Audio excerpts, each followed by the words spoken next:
So hello mga ka-chillax, welcome to my YouTube channel. So kung bago pa kayo sa YouTube channel, don't forget to like, comment, and subscribe. So nandito na naman tayo sa Allegro building, no? So meron naman ako nakita dito, kakaibang EV.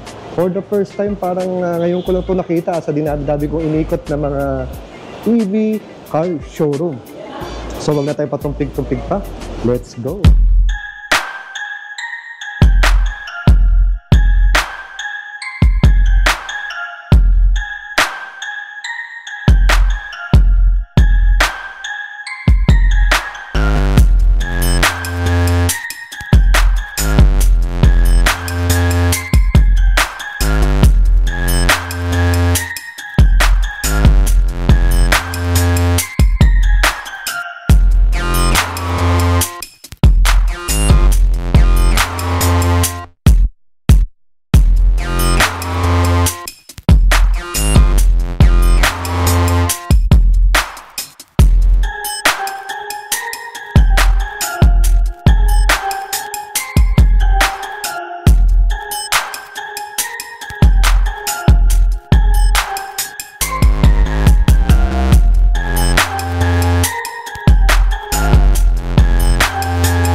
Sakto, nandito na naman si Sir. Sir, pakilala ka naman. Hi, good afternoon. I'm Rustom ng Leyley EV Philippines. So, ang papakilala ko po naman sa inyo ngayon is si Avatar. Avatar 11. Pero sa ibang bansa, tawag dyan Avatar 1.1. Pero dito sa Pilipinas, Avatar 11. Yan. So, ano ba makikita natin sa front view? Parang kakaiba front view nito, Sir. Yes, oo. Yun, sir, ang pinaka lang dyan, mga sensors niya, nandito lang naman sa baba, sir. Yan. Sample and corner also. Tapos this one, sir, yung naman to, sensor, sir, ng para sa mga tao, nakikita niya. So may sensor to pa sa mga tao, no? So yun. So dito naman tayo sa side view naman niya, sa So ito sa to, parang yan, same po yan, sensor po, thermal sensor. At the same time po, yung camera po natin sa 360 nandiyan na rin po. So katulad nito, sir, habang nandito tayo, nagre-record po siya, same with the Tesla. Kasi ito naman, sir, itong side mirror natin na retractable. Retractable din naman po yan. Ito ba 360 camera? Yes po, 360 rin. So ngayon, sir, paglapit natin, kita nyo, nag-open na siya kasi na-detect na po niya yung susi po. So ang gagawin natin, isang hila lang, sir, para yan, automatic na po siya. Sana all. Galing. Nakaset lang po kasi yung clearance niya ng angle na maliit kasi baka kasi tumama dito. Pero usually, napupul po yan. Kayang full din, no? So depende sa settings? Depende po sa settings po, sa loob. Nice. Sir, sukat ng gulong natin, sir? Yun, 265 by 40 or 22. Ay, 22, no? Grabe, laki ng gulong. Yan, sir, magsalin tayo. Then, as you can see, sir, masisilip nyo, naka-Brembo na rin po yung caliper natin sa disc brake po. Lahat po yan sa harap at likod po. Paikot, yan. Dito naman sa ganda ng ilaw nito, no? Isang mahaba, sir, isang mahaba, sir. Dito naman po sa likod. Same lang din, sir, sa safety features, sir. Meron din po tayo rito yung sensors po natin para, ayan.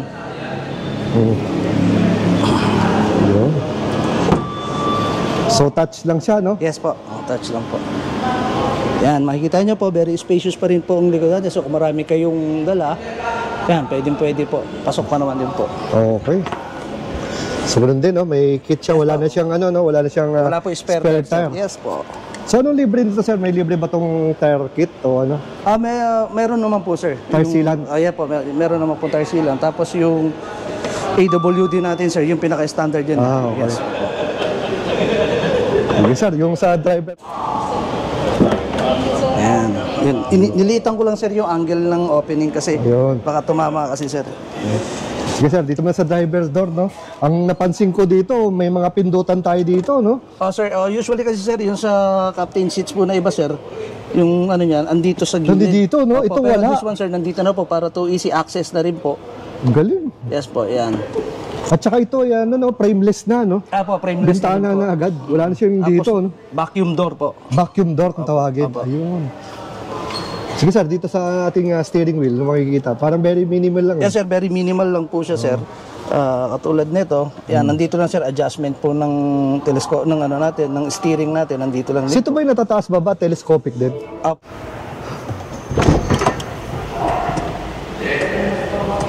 Lakas din niya, lakas dito. Sige sir. So ito yung adjustment niya dito, ayan. Nakakapanibago At iba rin ang loob nito, ang ganda. Yes, ang ganda nito ni, color, parang chocolate brown ng kanyang upholstery. Tapos yung kanyang dashboard, medyo malawak-lawak. So ang laki din ng, ng monitor. Yes sir. So ano bang maganda dyan? Ibang klase din yung yung ibabaw nito. Iba yung pindutan Yes po. Iba rin yung, basta iba itsura niya. Yan sir, nakikita mo, nagre-record na rin po siya para po dun sa loob po. Sa loob, no? Hindi lang siya sa, Likod po. hindi lang yung 360 degrees sa labas, meron din siya sa loob. Meron po sa loob sir. So ito ba na rin? Ay hindi po sir, moonroof lang po talaga siya, pero hanggang likod po. Tapos itong sun visor, para ibang klase. Yes po, 3 folds po. Galing 1, 2, 3, ayun. Okay Yes po, para sa mga misis. May libs ako dito, iba rin ang ito. Ito sakit na to Yes po. Yung 3 folds So saan nakakita ito? Ang hirap ito Ayun, ang ganda. Stig nito Yes sir. So ilang sir to? Ilan ang airbag nito sir? Airbag yan sir, 8 po. May may knee, may curtain, tapos front. Sa likod din po, meron din po sa second row seats. Ibang klase. Sa front din po yan. So pansin ko na walang dito, parang console box yung dito. console box natin dyan sir, dito po ang opening po. Dyan ang opening. Apo. Sige nga.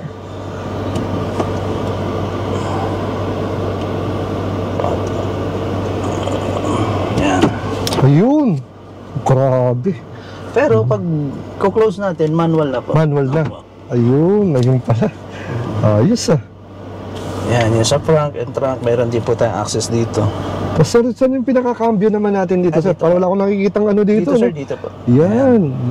Ayan, as makikita nyo po yan, di ba, naka-park, pwede natin yan, tatry ko sir yan. Naka-drive. Naka-drive. Yan, nakikita niya sir, yung mga katabi niya. Yan, katulad yung yung itong tao na papalapit, yan, nadidetect po niya, yan. Saka yung mga tao dun sa sulok-sulok, yan. Ayun. So saan Additional safety po yan, para alam na po natin kung sino-sino yung mga tao po na nasa labas. Yan sir, ay yung ano ba mga basic specs nito sir? Basic po nito sir, for this one is Avatar 11. Ang sa variant po na ito is 116 kilowatt yung battery po natin. Then ang kilometer range po niya is 730 kilometer range po. So napansin ko pala sir, merong screen dito. Yes po, actually nandito rin po yan. Sabay po sila. Ayan, pwede ba magkahiwalay ka ng gagawin? Hindi? Depende po. Kung yes po, pwede naman po. Kung halimbawa si Mrs. meron siyang gagawin dyan, pwede naman po. So meron ko yung kanya-kanyang sarili. Yes po. Galing So ito sir, ano ba to? Anong frame type nito? Anong body type nito? Ito ba SUV SUV? po. SUV. Full SUV? Full SUV po. So 5-seater lang. So sir, paano ito buksan? Ayun. Teka daw. Kung saan mali yata ako. Ayun. Kala ko sa monitor pa rin Sino? Ang lalim nito. Yes sir, yan. Meron na rin po tayong Type-C charger dyan. Tapos yung SD card. Kung gusto nyo po. And then Type-A po na USB. Ang galing.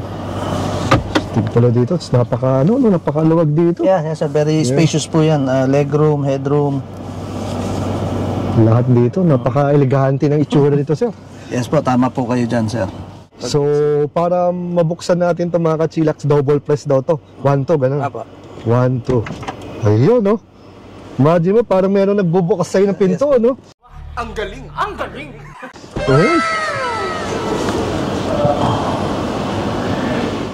Single press lang sir. Tapos, single press naman pag isasarado. Apo. Ayan, sarado. Nagtatanong sir, paano naman sir ang warranty nito sir? Warranty, 3 years warranty po tayo. Then yung battery naman po is 150,000 kilometers or 8 years. Yun. Yes po. So, pagpanuan na sir, for emergency, may nasiraan. Ito ba, may 24/7 roadside assistance tayo makukuha? Pwede po natin silang i-assist po kung ano man po yung wag naman sana, di ba? Oo. Pwede po kaming tawagan po. Ang balita ko to sa Leyland, no, anytime na may problema, tawagan lang. Meron kayong hotline na ibibigay. Yes po, we will give you the hotline, sir. 24/7 po yun. Kung ano man po yung gusto yung, let's say, merong nagka-problema, and i-assist po namin kayo. Ayan. So sir, ano bang ayun, ang pinakakaantay ng lahat sir, anong SRP natin ito? Ang SRP po nito is nasa 3.9 million. 3.9 million. Pero ito sir, sigurado mga nanonood sa atin ay negotiable pa. Yes po, negotiable po. Basta visit nyo lang po kami dito sa Allegro Center, Leyland po. Ayan, so ilalagay ko na lang dito sir yung Facebook page mo, contact number mo. Okay po. Para walang problema. Ano na pwede nating i-waste para madaling makita itong bagong-bagong EV showroom nyo dito? Allegro Center, yun po, Chinorosis, yun po kagad ang lalabas doon. Oo, dahil parang nasa pinakagitna kayo, no? Yes po. Pagpasok nyo pa lang dyan, no?